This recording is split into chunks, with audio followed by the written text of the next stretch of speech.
Sí, el día miércoles estuvimos hablando también de lo que es gracia y hoy vamos a entrar en una parte muy importante de esta serie. El tema de hoy da inicio a un ítem muy importante. Si pudiera tener un nombre, se llamaría el poder de la gracia. Hoy vamos a hablar de el poder de la gracia. Ya se habló de que es gracia, vimos manifestar la gracia, pero entonces hoy hablaremos del poder de la gracia. Tito, capítulo número 2, verso 11 al 14. Yo quiero pedirle que me acompañe en su Biblia, por favor. Tito, capítulo número 2. Cuando lo encuentre, dígame amén. Gloria a Dios. Desde el verso 11 hasta el 14 vamos a leer la palabra de Dios en el nombre del Padre y del Hijo y con la autoridad, guía y discernimiento del Espíritu Santo. Dice la palabra de Dios de la siguiente manera. Porque la gracia de Dios, ¿la qué? ¿La gracia de quién? Porque la gracia de Dios se ha manifestado para salvación ¿a quiénes? A todos los hombres. Continúa la palabra diciendo de la siguiente manera, enseñándonos que renunciando a la impiedad, diga conmigo, renunciar a la impiedad. Renunciando a la impiedad y a los deseos mundanos, vivamos en este siglo sobria, justa y piadosamente. Diga conmigo, sobria, justa y piadosamente. ¿Cómo hay que vivir en este siglo? Sobria, justa y piadosamente. Verso 13. Aguardando la esperanza bienaventurada y la manifestación gloriosa de nuestro gran Dios y Salvador Jesucristo. Verso 14. ¿Quién es nuestro Salvador? ¿Quién es nuestro Salvador? Jesucristo. Verso 14. Quien se dio a sí mismo por nosotros para redimirnos de toda iniquidad. ¿A través de quién fuimos redimidos? ¿A través de quién? De Jesucristo mismo. Es Él quien nos reconcilia con el Padre. Es Él quien nos reconcilia con el Padre. Dice, quien se dio a sí mismo por nosotros para redimirnos y de toda iniquidad. ¿Y qué? Y purificar para sí un pueblo propio, celoso de buenas obras. ¿De buenas obras? La gracia de Dios es algo maravilloso. Es algo espectacular. Es algo grandioso. Y usted y yo somos objeto de la gracia de Dios. ¿Cuántos dicen amén? Nosotros estamos aquí y vamos a recibir, hemos recibido a través de Cristo Jesús la gracia de nuestro amado Señor.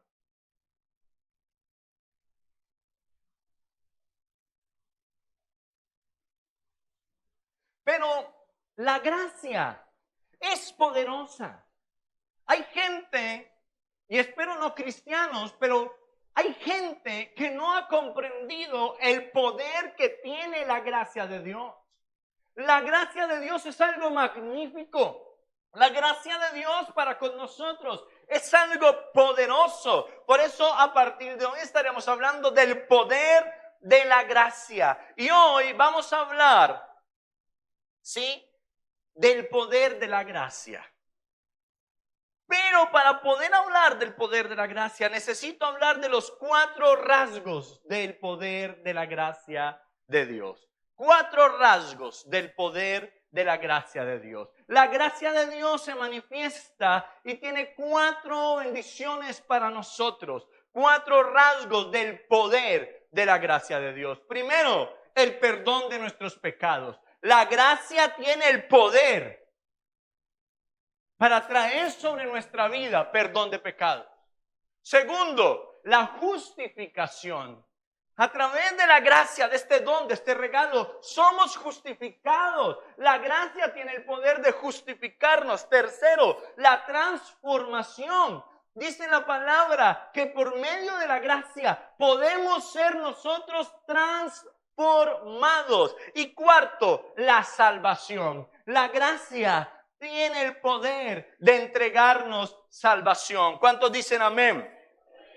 Pero hablar así y seguir derecho sería como no aprovechar este tema. Entonces, he apartado en 4 conferencias esta conferencia. Y hoy hablaremos de un solo rasgo del poder de la gracia, el perdón de pecados. Hoy vamos a hablar del perdón de pecados. Romanos capítulo 5, verso 15. Romanos, capítulo 5, verso 15. ¿Voy muy rápido o vamos bien? ¿Vamos bien?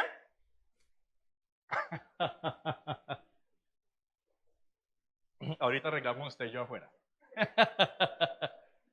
Gloria al Señor. Cuando lo tenga, dígame amén. Gloria a Dios.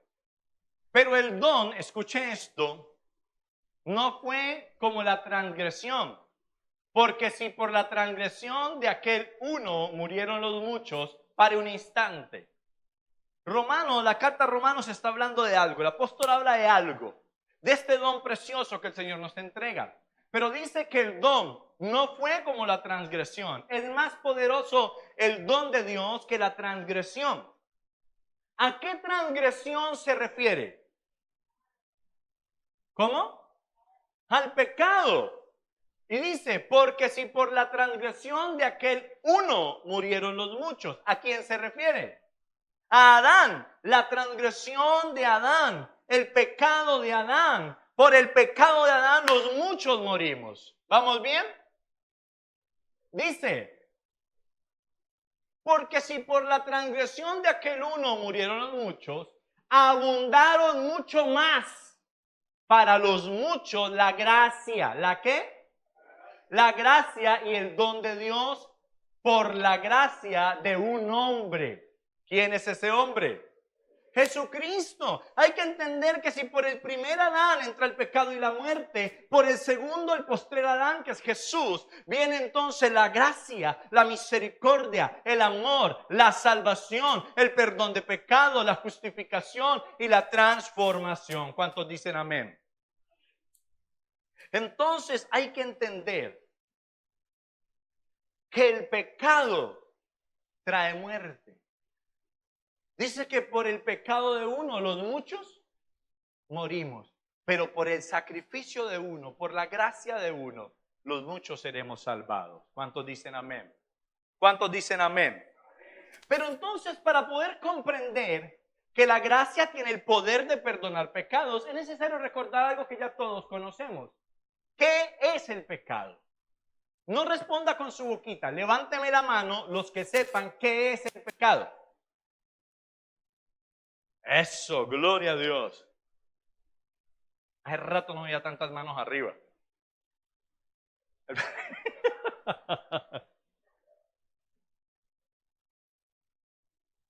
A mí me gusta enseñar y quiero hacer memoria de 4 conceptos de lo que es el pecado. ¿Listo? Primero, la RAE define el pecado como la transgresión consciente, diga conmigo consciente. La transgresión consciente de un precepto religioso. Cuando habla de transgresión consciente, está hablando de algo que usted hace voluntariamente, que usted hace sabiendo lo que está haciendo. No sé si me hago entender.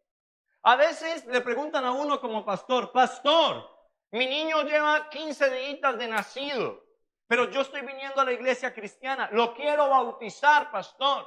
Entonces uno les explica, no, en la iglesia cristiana no bautizamos infantes, pero ¿por qué, pastor? Se lo va a llevar el duende, pastor. Bueno, y dicen unas pocas cosas tradicionales, ¿sí? Le van a hacer, ojo, pastor, hay que bautizar el niño. Y uno les explica, no, la Biblia no habla de bautismo de infantes, habla de presentación de infantes.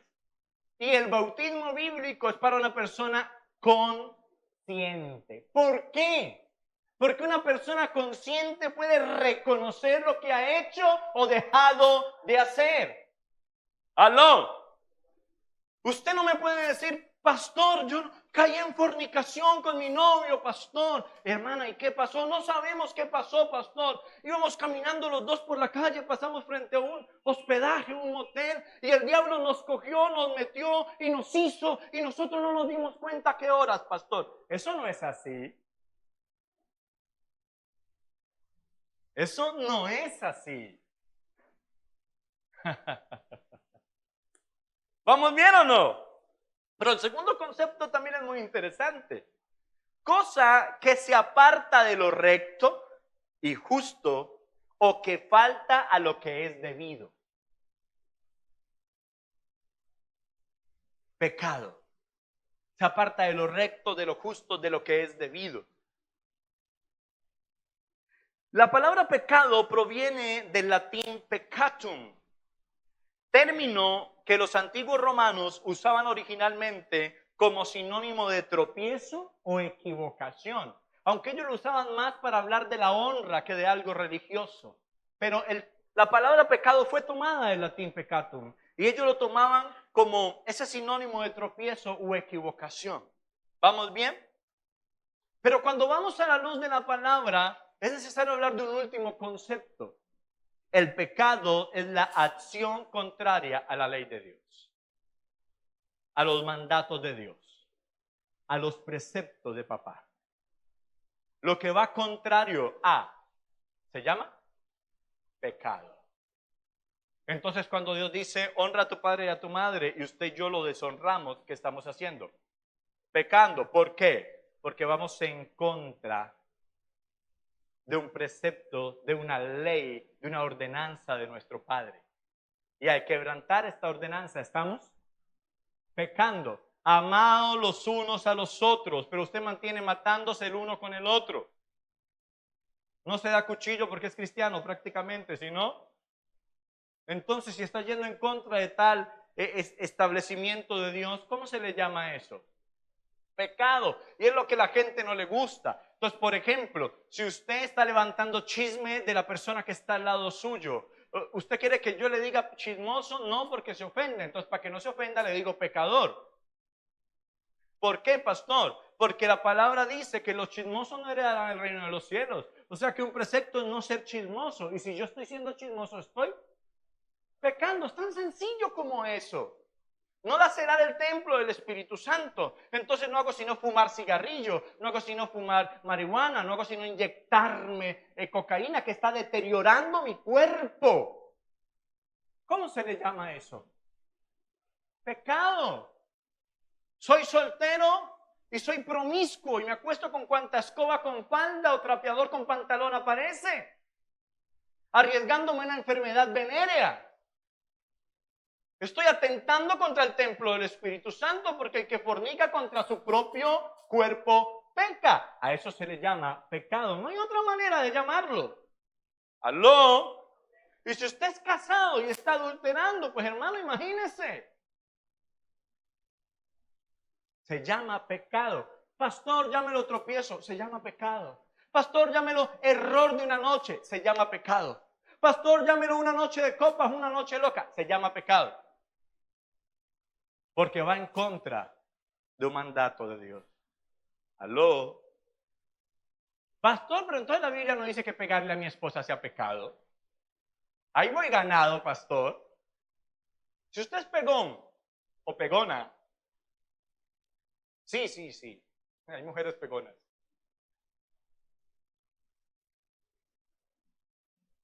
La Biblia usted no va a encontrar, o si lo encuentra me lo muestra, un texto bíblico que diga, no le pegarás a tu esposo como mandamiento o a tu esposa. Pero la palabra dice que trate a mi esposa como vaso más frágil. Y si en vez de tratarla con delicadeza, como vasito frágil, la trato como chancla y le pego a todo, yo estoy pecando porque estoy yendo en contra de un mandato de Dios. No sé si me estoy haciendo entender. ¿Me estoy haciendo entender? Entonces, eso es pecado. Hay que comprender lo que es el pecado. Hay que comprender algo muy importante. ¿Listo? ¿Quiénes hemos pecado entonces? ¿Usted qué cree? Fácil. Romanos capítulo 3, verso 23 dice, por cuanto todos pecamos. Pecó usted, pequé yo, pecó él, ella, nosotros, vosotros y ellos, todos. Por cuanto todos pecaron. Antes de llegar a los pies de Cristo estábamos muertos en pecados y delitos. Porque estábamos yendo en contra de la palabra de Dios, de la ley de Dios, de los preceptos de Dios. ¿Cuáles son las consecuencias de pecar, pastor? Bueno, le puedo hablar de un poco, pero quiero hablarle de tres. Primero, te aleja de Dios. ¿Qué dice Romanos 3:23? Por cuanto todos pecaron, ¿qué pasó? Fuimos destituidos de la gloria de Dios. Cuando Adán y Eva pecan, ¿qué es lo posterior? Lo que pasa después. Son expulsados de Edén, ¿sí o no? Del jardín en Edén. Entonces hay que entender que el pecado me aleja de Dios. Cuando yo hago cosas malas que van en contra de la palabra, cuando yo peco, yo me alejo de Dios porque Dios es santo. Y un mandato de papá es sean santos porque yo soy santo. Es decir, que si yo no me santifico, estoy yendo en contra de un precepto. ¿Vamos bien o no? Entonces, cuando yo peco y me convierto en pecado, yo no puedo estar cerca de Dios.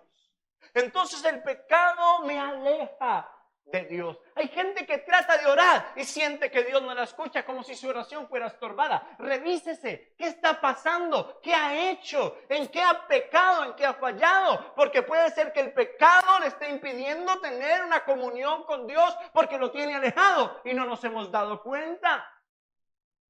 ¿Vamos bien? Pero lo segundo que pasa cuando peco es que el pecado me destruye. ¿Se acuerdan de un hombre llamado Sansón? Por nombrar un solo ejemplo. En Jueces, capítulo 16, del verso 15 en adelante, cuentan el desenlace, empiezan a contar el desenlace de la historia de Sansón.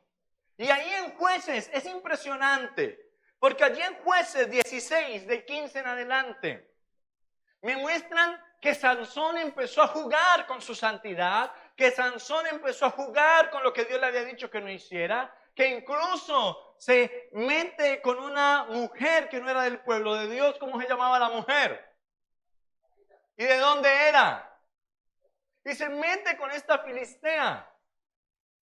Y ella le dice, descúbreme cuál es el secreto de tu poder. Y él empieza como a jugar con ella. Si me hicieras esto, si me hicieras lo otro, si tal cosa. Hasta que ella lo manipula. Él cuenta lo que Dios le dijo. Y entonces lo capturan, le cortan el cabello. Él no se da cuenta que el Espíritu Santo ya no está con él porque él estaba pecando, yendo en contra de lo que Dios le había establecido. ¿Y qué hizo ese pecado con Sansón? Solo lo alejó de Dios, pero lo dejó rico, próspero, con mujer, con casa. ¿Sí? Lo destruyó. Cuando usted va y lee el texto, usted se da cuenta que no solo le cortaron el cabello, sino que le sacaron los ojos, se burlaban de él, lo ataron con cadenas. Hay que entender que el pecado me destruye. Porque cuando yo peco estoy abriendo puertas a muchas otras cosas. Y entonces, como el pecado, el siguiente punto que vamos a hablar lo trata mejor, me altera a mí, el pecado entonces abre puerta a depresión, abre puerta a angustia, abre puerta a la ansiedad, abre puerta a los espíritus de suicidio, de muerte, a las drogas, abre puerta a muchas cositas autodestructivas. El pecado me destruye.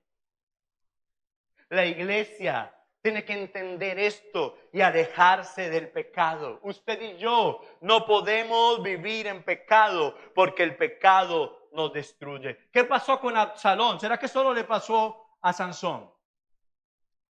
¿Qué pecado dejó entrar Absalón a su corazón? Recuerde que se envaneció y se levantó contra su padre y quiso tomar por fuerza lo que su padre tenía.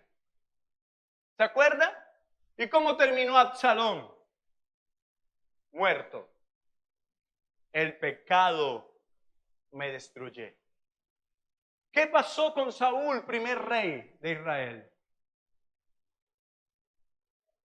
Hay que comprender que al desobedecer, él provocó que la misericordia de Dios se rasgara de él. Porque pecó.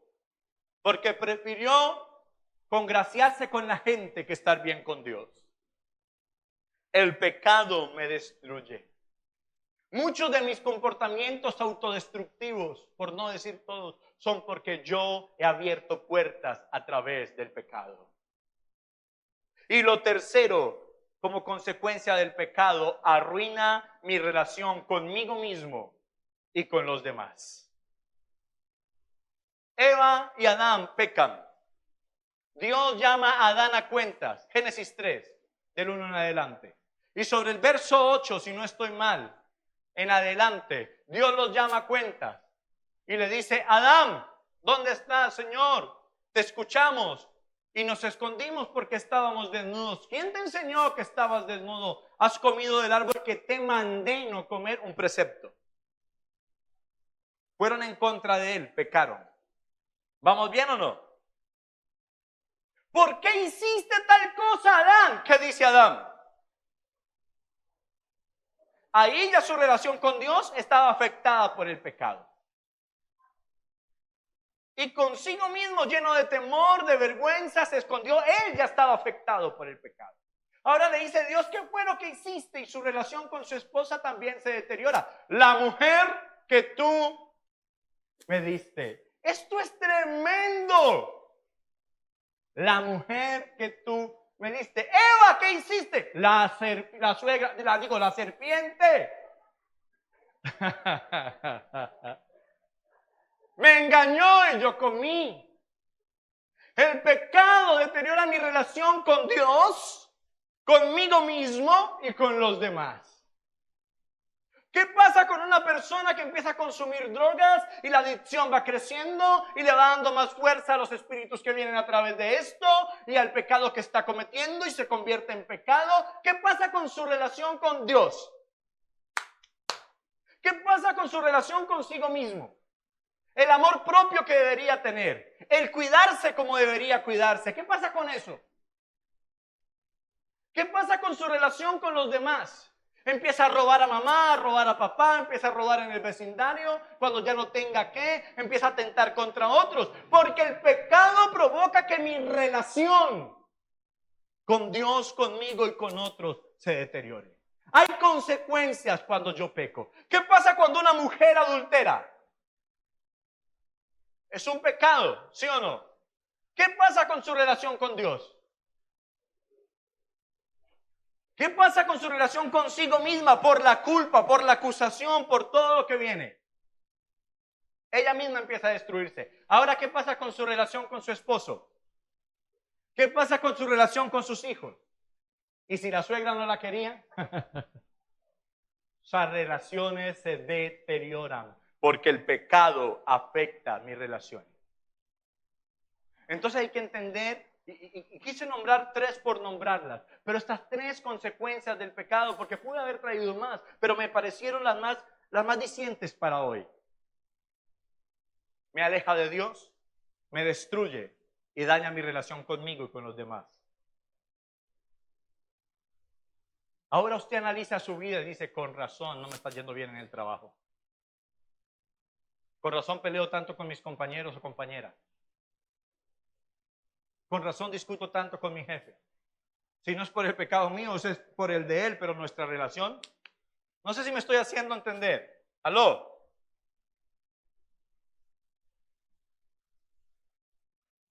el pecado. Por eso era necesario la manifestación gloriosa de Dios.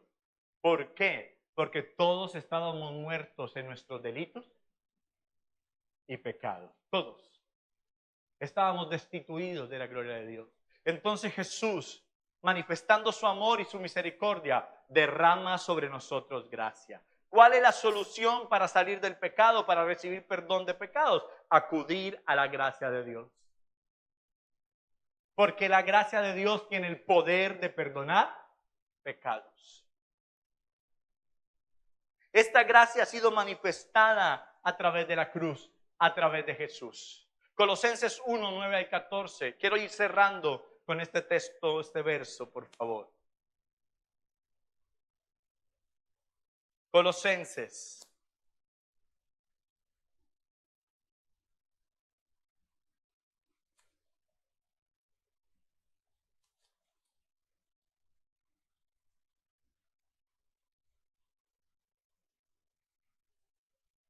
Y Colosenses 1, del 9 al 14 dice así.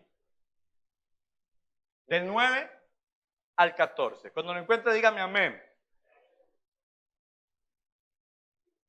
Por lo cual, también nosotros, desde el día que lo oímos, no cesamos de orar por vosotros y de pedir que seáis llenos del conocimiento de su voluntad en toda sabiduría e inteligencia espiritual. Verso 10. Para que andéis como es digno del Señor. ¿Para que qué? Como es digno de quién. ¿Por qué necesito andar? No me lo vaya a quitar. ¿Cómo es digno del Señor? Porque el Señor lo entregó todo por mí. Porque la gracia de Dios se manifestó para mi vida a través de su obra en la cruz. Derramó hasta la última gota de su sangre. No escatimó su vida para que usted y yo no muramos por pecados. Por eso la gracia tiene el poder de perdonar todos nuestros pecados, no algunos, todos. Pastor, es que si usted supiera lo que yo hice, no importa qué tan grande crees que es tu pecado, ya fue llevado a la cruz. Y entonces continúa diciendo, agradándole en todo, llevando fruto en toda buena obra y creciendo en el conocimiento de Dios. Verso siguiente. Fortalecidos con todo poder, conforme a la potencia de su gloria, para toda paciencia y longanimidad. Verso siguiente. Con gozo, dando gracias al Padre que nos hizo aptos para participar de la herencia de los santos en luz. Verso siguiente. El cual, escucha atentamente, nos ha librado de la potestad de las tinieblas y trasladado al reino de su amado Hijo. Verso 14.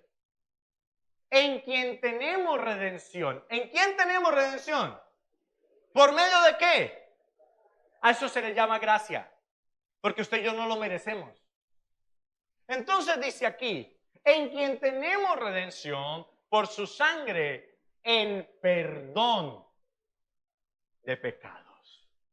La gracia de Dios trae perdón de pecados. Pastor, pero allá en el 1989 yo hice, no importa. Si usted, y ya le voy a decir por qué, si usted tiene un arrepentimiento genuino en su corazón, la gracia de Dios va a traer perdón de nuestros pecados. Por la obra en el Calvario, aló, por la obra en la cruz. ¿Qué debo hacer? Aceptar su obra con un arrepentimiento genuino. Hay algo que hay que entender y está en una historia bíblica donde Jesús está sentado escribiendo con el dedo en el suelo, dice la palabra. Y le traen a él una mujer que fue, dice la palabra, encontrada en el mismo acto del adulterio. Estaba en pleno adulterio y la capturan y la llevan a Jesús. Ahora, lo primero que yo me pregunto, si estaba en pleno acto, ¿por qué la llevaron sola? ¿Dónde estaba el hombre que estaba adulterando con ella? Pero eso es otro tema. Pero dice que la llevan a los pies de Jesús. Y para tentar a Jesús, le dicen, Señor, la ley de Moisés dice que si es encontrada en el mismo acto de adulterio debe morir apedreada. Estoy parafraseando el verso. Y si ella fue en contra de la ley, estaba pecando, y la paga de pecado es muerte. Pero el Señor la mira con misericordia, no derrumbando la ley, sino afirmándola en misericordia, en amor, en gracia. Y dice, el que esté libre de pecado, que tire la primera piedra. Dice que del más joven al más anciano, del más anciano al más joven, todos se fueron yendo. A uno, porque todos hemos pecado. Y fueron acusados por su conciencia, se fueron. Quedando sola allí, Jesús le dice algo importantísimo. Mujer, ¿dónde están los que te acusan? No había. Pero lo más importante, la mira y le dice, yo no te acuso. Vete. ¿Y qué? Y no peques más. Hay gente que no ha podido arrepentirse de manera genuina, sino que solo tiene remordimiento momentáneo. ¿Por qué? Porque ha dejado que la autoacusación se apodere de él o de ella. Mientras tú te estés autoacusando, diciendo es que yo soy malo, es que yo soy culpable, es que de mí no sale nada bueno, es que conmigo ya no se puede hacer nada. Mientras tú estés en esa autoacusación, tu corazón no va a poder vivir un verdadero arrepentimiento. Jesús le dijo a la mujer, ¿dónde están? En ningún lado. Yo tampoco. Vete. El Señor perdonó sus pecados. Yo no sé en qué estás fallando.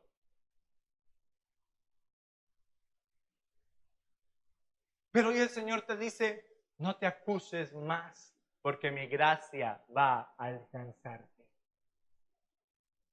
Acércate a la gracia, acércate a la cruz. Haz tuyo el sacrificio, porque lo hizo por ti y por mí. Y dile, Señor, he pecado. No más hacerme el bueno, he pecado. Pero te suplico que con el poder de la gracia me perdone. Porque dice la palabra que Dios es fiel y justo. Y al que confiesa sus pecados, Él le perdonará. Dar un fuerte aplauso al Señor.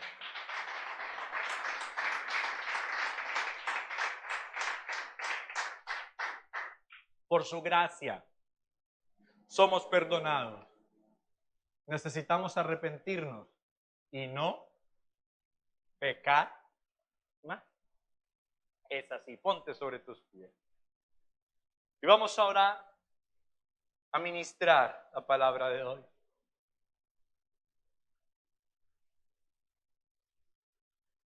Y tú que estás en casa, no es por obras, es por gracia. No es por lo malo o lo bueno que sea, es por gracia. No lo merezco, pero Él me lo entrega como manifestación de su amor y su misericordia en la cruz. A eso se le llama gracia. Haz una oración donde le digas al Señor, perdona mis pecados. Dios te bendiga.